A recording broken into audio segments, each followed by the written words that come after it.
Recording by Landon D.C. Elkind at the University of Iowa in Iowa City, Iowa. On denoting. By a denoting phrase, I mean a phrase such as any one of the following: a man, some man, any man, every man, all men, the present King of England, the present King of France, the center of mass of the solar system at the first instant of the 20th century, the revolution of the earth round the sun, the revolution of the sun round the earth. Thus, a phrase is denoting solely in virtue of its form. We may distinguish three cases. 1. A phrase may be denoting, yet not denote anything. For example, the present King of France. 2. A phrase may denote one definite object. For example, the present King of England denotes a certain man. 3. A phrase may denote ambiguously. For example, a man denotes not many men, but an ambiguous man. The interpretation of such phrases is a matter of considerable difficulty. Indeed, it is very hard to frame any theory not susceptible of formal refutation. All the difficulties with which I am acquainted are met, so far as I can discover, by the theory which I am about to explain. The subject of denoting is of very great importance, not only in logic and mathematics, but also in theory of knowledge. For example, we know that the center of mass of the solar system at a definite instant is some definite point, and we can affirm a number of propositions about it. But we have no immediate acquaintance with this point, which is only known to us by description. The distinction between acquaintance and knowledge about is the distinction between the things we have presentations of and the things we reach by means of denoting phrases. It often happens that we know that a certain phrase denotes unambiguously, although we have no acquaintance with what it denotes. This occurs in the above case of the center of mass. In perception, we have acquaintance with the objects of perception, and in thought, we have acquaintance with objects of a more abstract, logical character. But we do not necessarily have acquaintance with the objects denoted by phrases composed of words with whose meanings we are acquainted. To take a very important instance, there seems no reason to believe that we are ever acquainted with other people's minds, seeing that these are not directly perceived. Hence, what we know about them is obtained through denoting. All thinking has to start from acquaintance, but it succeeds in thinking about many things with which we have no acquaintance. The course of my argument will be as follows. I shall begin by stating the theory I intend to advocate. Footnote 1. I have discussed this subject in Principles of Mathematics, Chapter 5 and Section 476. The theory there advocated is very nearly the same as Frege's, and is quite different from the theory to be advocated in what follows. End of footnote 1. I shall then discuss the theories of Frege and Meinong, showing why neither of them satisfies me. Then I shall give the grounds in favor of my theory, and finally, I shall briefly indicate the philosophical consequences of my theory. My theory, briefly, is as follows. I take the notion of the variable as fundamental. I use c of x to mean a proposition, footnote 2, more exactly a propositional function, end of footnote 2, in which x is a constituent where x, the variable, is essentially and wholly undetermined. Then we can consider the two notions c of x is always true and c of x is sometimes true. Footnote 3. The second of these can be defined by means of the first, if we take it to mean it is not true that c of x is false is always true. End of footnote 3. Then everything and nothing and something, which are the most primitive of denoting phrases, are to be interpreted as follows. C of everything means c of x is always true. C of nothing means c of x is false is always true. C of something means it is false that C of x is false is always true. Footnote 4. I shall sometimes use, instead of this complicated phrase, the phrase C of x is not always false, or C of x is sometimes true, supposed defined to mean the same as the complicated phrase. End of footnote 4.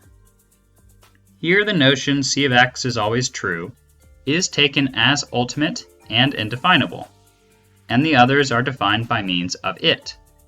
Everything, nothing, and something are not assumed to have any meaning in isolation, but a meaning is assigned to every proposition in which they occur.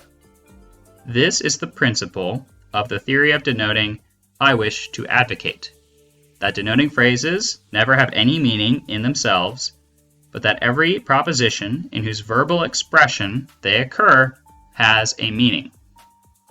The difficulties concerning denoting are, I believe, all the result of a wrong analysis of propositions whose verbal expressions contain denoting phrases. The proper analysis, if I am not mistaken, may be further set forth as follows. Suppose now we wish to interpret the proposition, I met a man. If this is true, I met some definite man. But that is not what I affirm.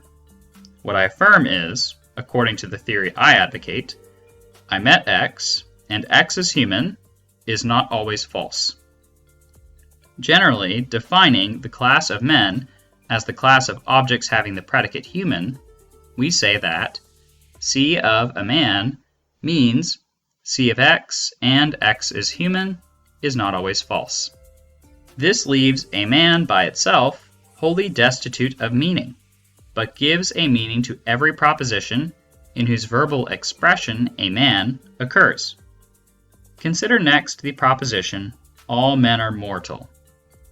This proposition, footnote 5, as has been ably argued in Mr. Bradley's Logic, Book 1, Chapter 2, end of footnote 5, is really hypothetical and states that if anything is a man, it is mortal. That is, it states that if X is a man, X is mortal, whatever X may be. Hence, substituting X is human for X is a man, we find all men are mortal means if X is human, X is mortal is always true. This is what is expressed in symbolic logic by saying that all men are mortal means X is human implies X is mortal for all values of X. More generally, we say C of all men means if X is human, then C of X is true is always true. Similarly, C of no men means if X is human, then C of X is false is always true. C of some men will mean the same as C of a man. Footnote 6. Psychologically, C of a man has a suggestion of only one, and C of some men has a suggestion of more than one, but we may neglect these suggestions in a preliminary sketch. End of footnote 6.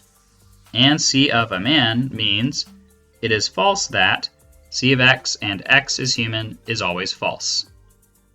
C of every man will mean the same as C of all men. It remains to interpret phrases containing the. These are by far the most interesting and difficult of denoting phrases. Take as an instance, the father of Charles II was executed. This asserts that there was an X who was the father of Charles II and was executed. Now the, when it is strictly used, involves uniqueness. We do, it is true, speak of the son of so-and-so, even when so-and-so has several sons, but it would be more correct to say a son of so-and-so. Thus, for our purposes, we take the as involving uniqueness. Thus, when we say X was the father of Charles II, we not only assert that X had a certain relation to Charles II, but also that nothing else had this relation. The relation in question, without the assumption of uniqueness, and without any denoting phrases, is expressed by X begat Charles II. To get an equivalent of X was the father of Charles II, we must add, if Y is other than X, Y did not beget Charles II. Or, what is equivalent, if Y begat Charles II, Y is identical with X. Hence, X is the father of Charles II becomes X begat Charles II, and if Y begat Charles II, Y is identical with X is always true of Y. Thus, the father of Charles II was executed becomes, it is not always false of X that X begat Charles II, and that X was executed, and that, if Y begat Charles II, Y is identical with X is always true of Y. This may seem a somewhat incredible interpretation, but I am not at present giving reasons, I am merely stating the theory. To interpret C of the father of Charles II, where C stands for any statement about him, we have only to substitute C of X for X was executed in the above. Observe that, according to the above interpretation, whatever statement C may be, C of the father of Charles II implies, it is not always false of X that, if Y begat Charles II, Y is identical with X is always true of Y, which is what is expressed in common language by Charles II had one father and no more. Consequently, if this condition fails, every proposition of the form C of the father of Charles II is false. Thus, for example, every proposition of the form C of the present King of France is false. This is a great advantage of the present theory. I shall show later that it is not contrary to the law of contradiction, as might be at first supposed. The above gives a reduction of all propositions in which denoting phrases occur to forms in which no such phrases occur. Why it is imperative to effect such a reduction, the subsequent discussion will endeavor to show. The evidence for the above theory is derived from the difficulties which seem unavoidable if we regard denoting phrases as standing for genuine constituents of the propositions in whose verbal expressions they occur. Of the possible theories which admit such constituents, the simplest is that of Meinong. Footnote 7.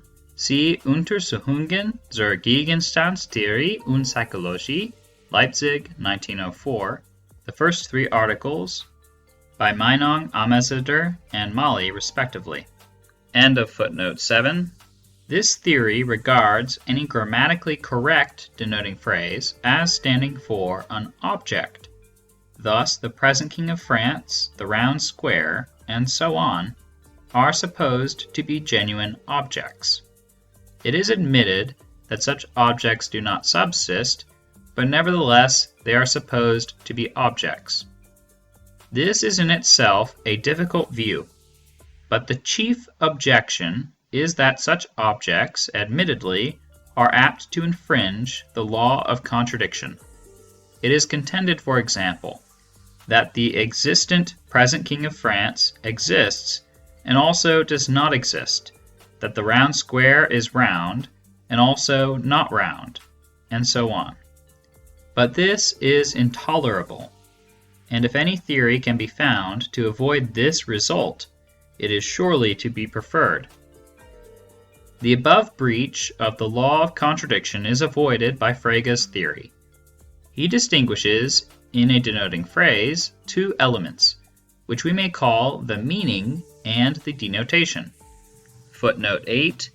See his Über Sinn und Bedeutung, Zeitschrift für Philosophie und Philosophische Kritik, Volume 100. End of footnote 8. Thus, the center of mass of the solar system at the beginning of the 20th century is highly complex in meaning, but its denotation is a certain point, which is simple. The solar system, the 20th century, and so on, are constituents of the meaning, but the denotation has no constituents at all. Footnote 9. Frege distinguishes the two elements of meaning and denotation everywhere, and not only in complex denoting phrases. Thus, it is the meanings of the constituents of a denoting complex that enter into its meaning, not their denotation. In the proposition Mont Blanc is over 1,000 meters high, it is, according to him, the meaning of Mont Blanc, not the actual mountain, that is a constituent of the meaning of the proposition. End of footnote 9. One advantage of this distinction is that it shows why it is often worthwhile to assert identity. If we say Scott is the author of Waverley, we assert an identity of denotation with a difference of meaning. I shall, however, not repeat the grounds in favor of this theory, as I have urged its claims elsewhere, and am now concerned to dispute those claims.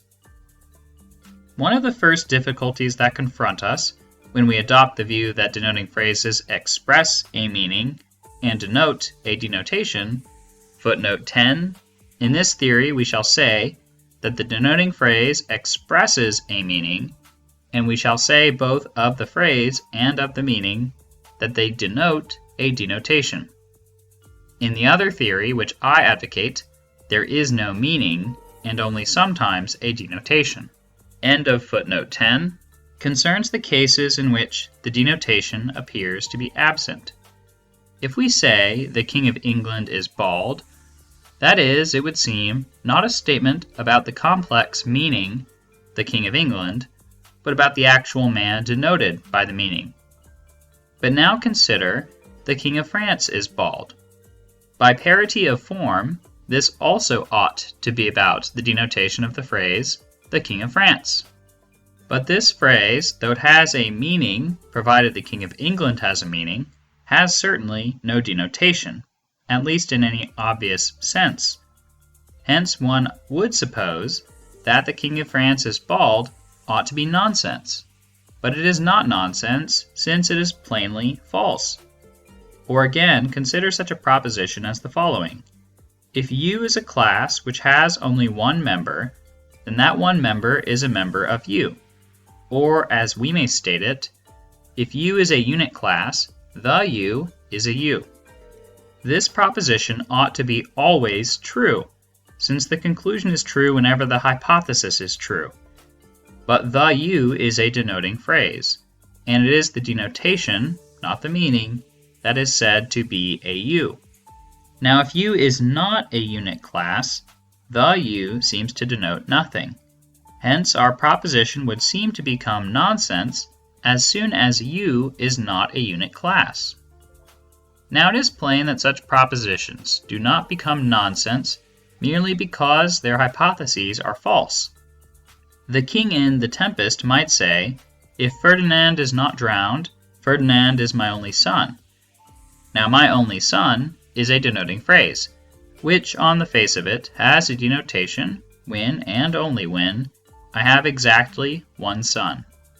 But the above statement would nevertheless have remained true if Ferdinand had been in fact drowned. Thus we must either provide a denotation in cases in which it is at first sight absent, or we must abandon the view that the denotation is what is concerned in propositions which contain denoting phrases. The latter is the course that I advocate. The former course may be taken, as by Meinong, by admitting objects which do not subsist, and denying that they obey the law of contradiction. This, however, is to be avoided if possible. Another way of taking the same course, so far as our present alternative is concerned, is adopted by Frege, who provides by definition some purely conventional denotation for cases in which otherwise there would be none. Thus, the King of France is to denote the null class, the only son of Mr. So-and-so, who has a fine family of 10, is to denote the class of all his sons, and so on. But this procedure, though it may not lead to actual logical error, is plainly artificial, and does not give an exact analysis of the matter. Thus, if we allow that denoting phrases, in general, have the two sides of meaning and denotation, the cases where there seems to be no denotation cause difficulties, both on the assumption that there really is a denotation and on the assumption that there really is none. A logical theory may be tested by its capacity for dealing with puzzles, and it is a wholesome plan, in thinking about logic, to stock the mind with as many puzzles as possible, since these serve much the same purpose as is served by experiments in physical science. I shall therefore state 3 puzzles which a theory as to denoting ought to be able to solve, and I shall show later that my theory solves them. 1. If A is identical with B, whatever is true of the one is true of the other, and either may be substituted for the other in any proposition without altering the truth or falsehood of that proposition. Now George IV wished to know whether Scott was the author of Waverley, and in fact Scott was the author of Waverley. Hence we may substitute Scott for the author of Waverley, and thereby prove that George IV wished to know whether Scott was Scott. Yet an interest in the law of identity can hardly be attributed to the first gentleman of Europe. 2. By the law of excluded middle, either A is B or A is not B must be true. Hence either the present King of France is bald or the present King of France is not bald must be true. Yet if we enumerated the things that are bald and then the things that are not bald, we should not find the present King of France in either list. Hegelians who love a synthesis will probably conclude that he wears a wig. 3. Consider the proposition A differs from B. If this is true, there is a difference between A and B, which fact may be expressed in the form the difference between A and B subsists. But if it is false that A differs from B, then there is no difference between A and B, which fact may be expressed in the form the difference between A and B does not subsist. But how can a non-entity be the subject of a proposition? I think, therefore I am, is no more evident than I am the subject of a proposition, therefore I am, provided I am is taken to assert subsistence or being. Footnote 11. I use these as synonyms. End of footnote 11. Not existence. Hence, it would appear, it must always be self-contradictory to deny the being of anything.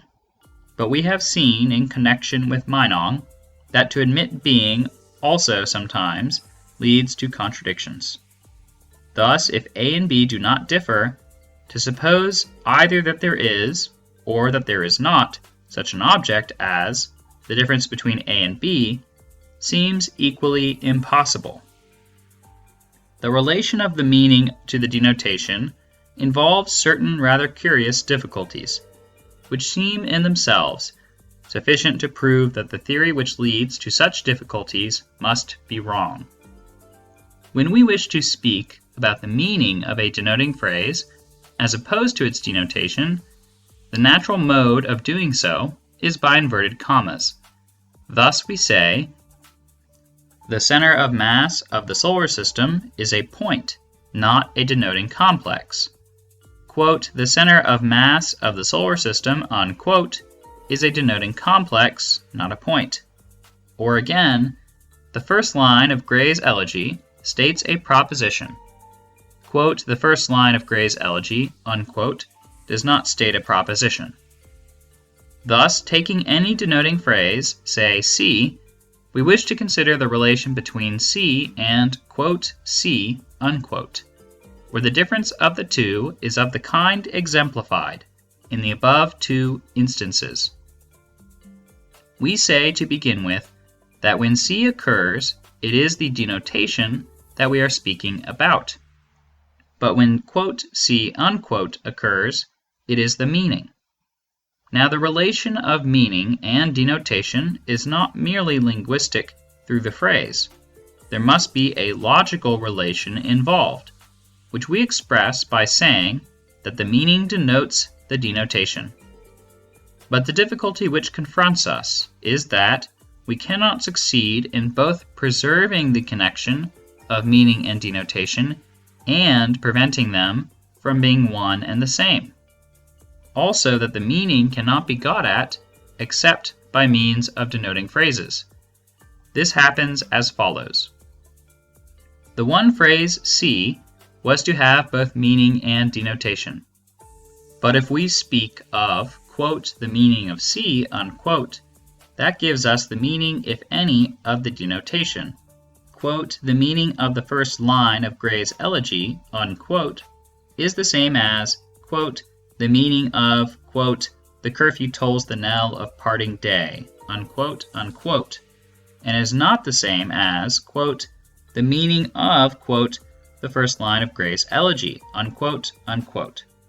Thus, in order to get the meaning we want, we must speak not of, quote, the meaning of see, unquote, but of, quote, the meaning of, quote, see, unquote, unquote, which is the same as, quote, see, unquote, by itself.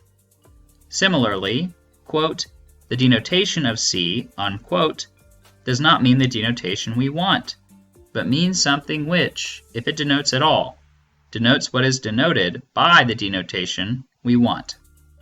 For example, let, quote, see, unquote, be, quote, the denoting complex occurring in the second of the above instances, unquote. Then see equals, quote, the first line of Gray's elegy, unquote, and the denotation of see equals the curfew tolls the knell of parting day. But what we meant to have as the denotation was, quote, the first line of Gray's elegy, unquote. Thus we have failed to get what we wanted. The difficulty in speaking of the meaning of a denoting complex may be stated thus. The moment we put the complex in a proposition, the proposition is about the denotation.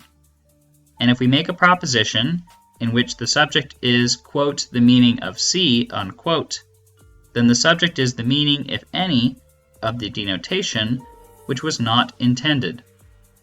This leads us to say that, when we distinguish meaning and denotation, we must be dealing with the meaning. The meaning has denotation and is a complex, and there is not something other than the meaning, which can be called the complex and be said to have both meaning and denotation. The right phrase on the view in question is that some meanings have denotations. But this only makes our difficulty in speaking of meanings more evident. For suppose C is our complex, then we are to say that C is the meaning of the complex. Nevertheless, whenever C occurs without inverted commas, what is said is not true of the meaning, but only of the denotation, as when we say, the center of mass of the solar system is a point. Thus, to speak of C itself, that is, to make a proposition about the meaning, our subject must not be C, but something which denotes C.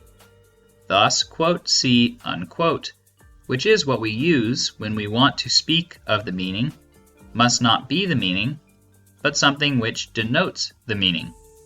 And C must be a constituent of this complex, as it is of, quote, the meaning of C, unquote. For if C occurs in the complex, it will be its denotation, not its meaning, that will occur. And there is no backward road from denotations to meanings, because every object can be denoted by an infinite number of different denoting phrases. Thus it would seem that, quote, C, unquote, and C are different entities, such that, quote, C, unquote, denotes C. But this cannot be an explanation, because the relation of, quote, C, unquote, to C remains wholly mysterious. And where are we to find the denoting complex, quote, C, unquote, which is to denote C? Moreover, when C occurs in a proposition, it is not only the denotation that occurs, as we shall see in the next paragraph, yet, on the view in question, C is only the denotation, the meaning being wholly relegated to C. This is an inextricable tangle, and seems to prove that the whole distinction of meaning and denotation has been wrongly conceived. That the meaning is relevant when a denoting phrase occurs in a proposition is formally proved by the puzzle about the author of Waverley. The proposition, Scott was the author of Waverley, has a property not possessed by Scott was Scott, namely, the property that George IV wished to know whether it was true. Thus the two are not identical propositions. Hence the meaning of "the author of Waverley" must be relevant as well as the denotation, if we adhere to the point of view to which this distinction belongs. Yet, as we have just seen, so long as we adhere to this point of view, we are compelled to hold that only the denotation can be relevant. Thus, the point of view in question must be abandoned. It remains to show how all the puzzles we have been considering are solved by the theory explained at the beginning of this article. According to the view which I advocate, a denoting phrase is essentially part of a sentence, and does not, like most single words, have any significance on its own account. If I say Scott was a man, that is a statement of the form X was a man, and it has "Scott" for its subject. But if I say the author of Waverley was a man, that is not a statement of the form X was a man, and does not have "the author of Waverley" for its subject. Abbreviating the statement made at the beginning of this article, we may put, in place of "the author of Waverley was a man," the following: one and only one entity wrote Waverley, and that one was a man. This is not so strictly what is meant as what was said earlier, but it is easier to follow. And speaking generally, suppose we wish to say that the author of Waverley had the property phi. What we wish to say is equivalent to one and only one entity wrote Waverley, and that one had the property phi. The explanation of denotation is now as follows. Every proposition in which "the author of Waverley" occurs being explained as above, the proposition Scott was the author of Waverley, that is, Scott was identical with the author of Waverley, becomes one and only one entity wrote Waverley, and Scott was identical with that one. Or, reverting to the wholly explicit form, it is not always false of X that X wrote Waverley, that it is always true of Y that if Y wrote Waverley, Y is identical with X, and that Scott is identical with X. Thus, if "C" is a denoting phrase, it may happen that there is one entity X, there cannot be more than one, for which the proposition X is identical with C is true, this proposition being interpreted as above. We may then say that the entity X is the denotation of the phrase "C". Thus, Scott is the denotation of "the author of Waverley". The "C" in inverted commas will be merely the phrase, not anything that can be called the meaning. The phrase per se has no meaning, because in any proposition in which it occurs, the proposition, fully expressed, does not contain the phrase, which has been broken up. The puzzle about George IV's curiosity is now seen to have a very simple solution. The proposition Scott was the author of Waverley, which was written out in its unabbreviated form in the preceding paragraph, does not contain any constituent, "the author of Waverley," for which we could substitute, "Scott." This does not interfere with the truth of inferences resulting from making what is verbally the substitution of "Scott" for "the author of Waverley," so long as "the author of Waverley" has what I call a primary occurrence in the proposition considered. The difference of primary and secondary occurrences of denoting phrases is as follows.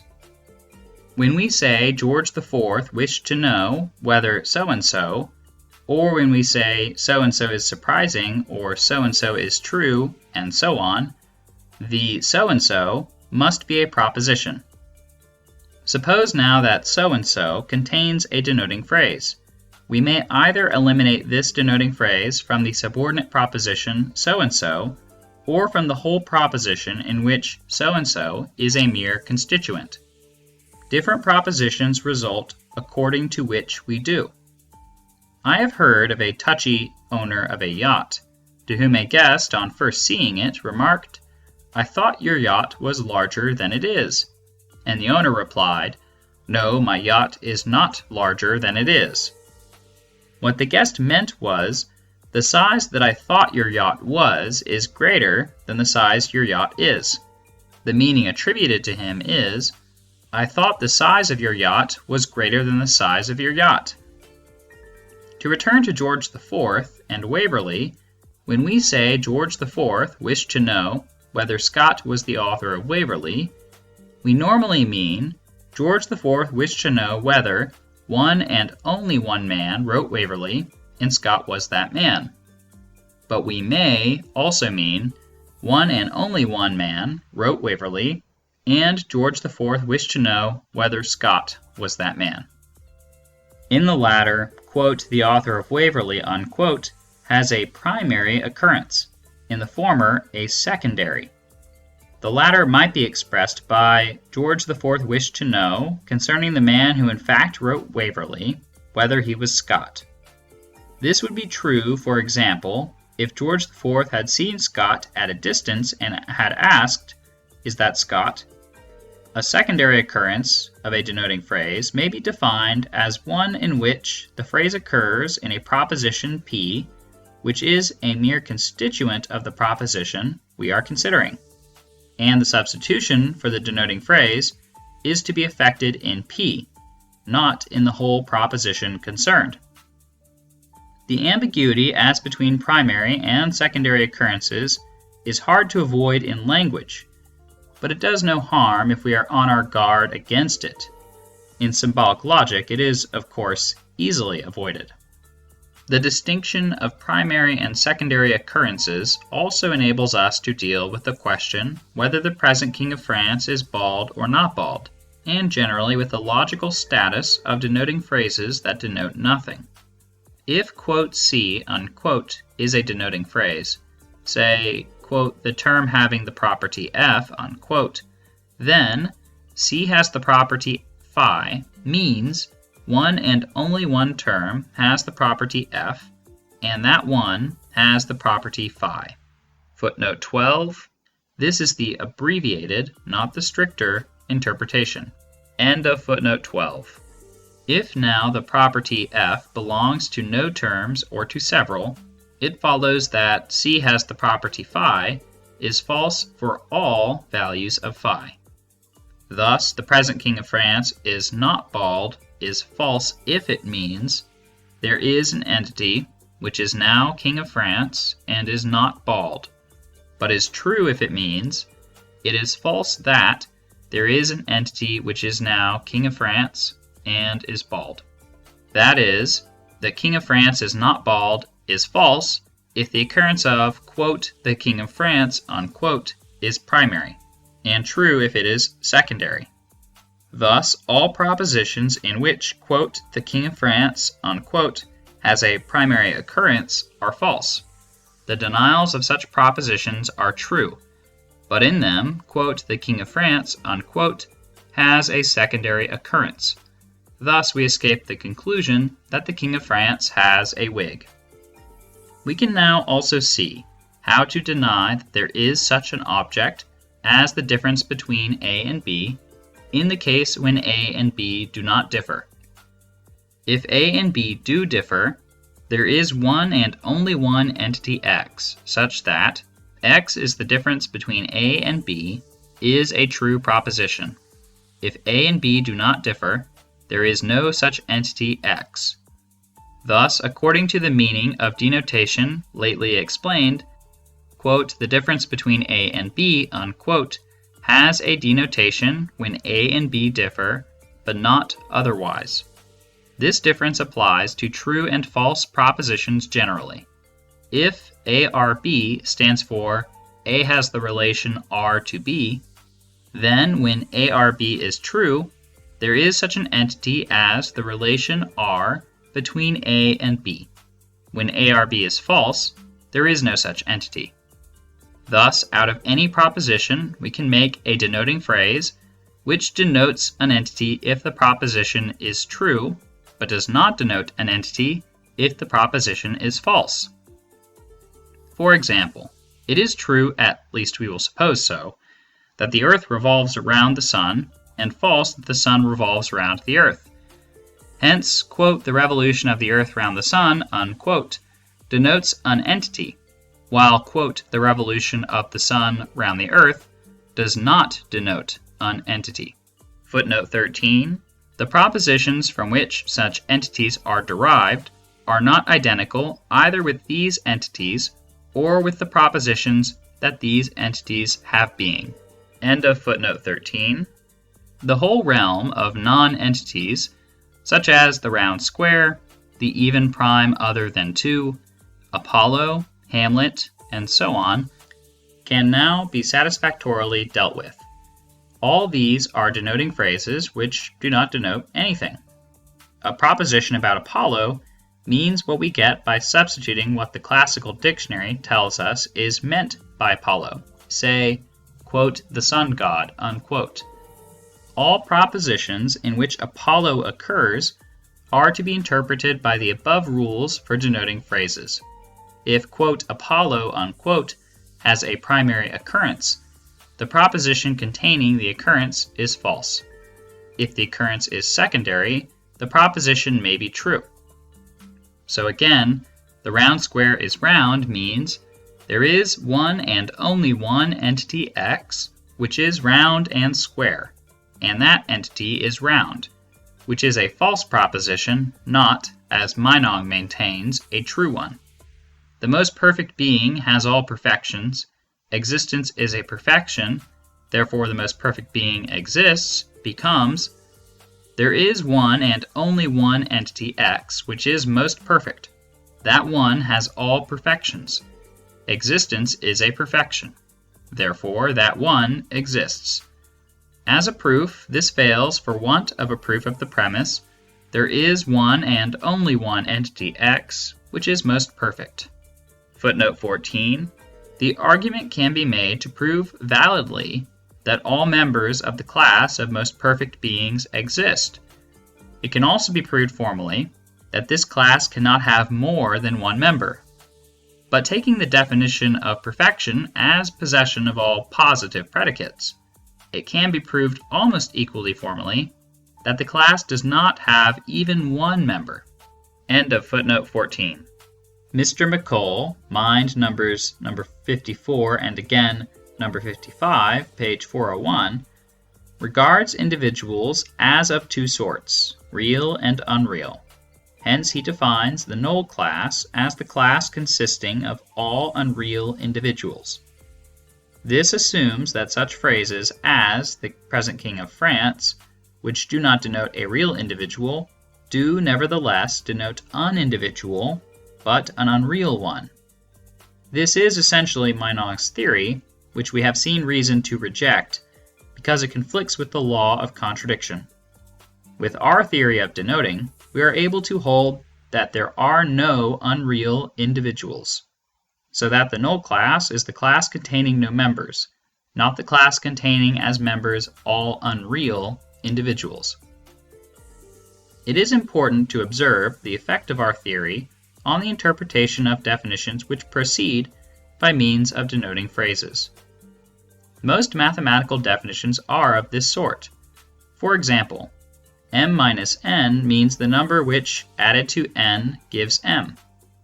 Thus, m minus n is defined as meaning the same as a certain denoting phrase. But we agreed that denoting phrases have no meaning in isolation. Thus, what the definition really ought to be is, any proposition containing m minus n is to mean the proposition which results from substituting for, quote, m minus n, unquote, quote, the number which, added to n, gives m, unquote. The resulting proposition is interpreted according to the rules already given for interpreting propositions whose verbal expression contains a denoting phrase.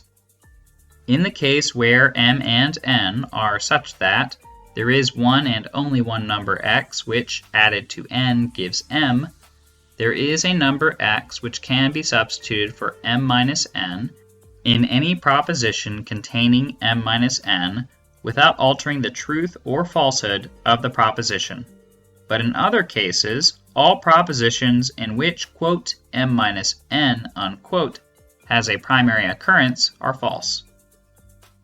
The usefulness of identity is explained by the above theory.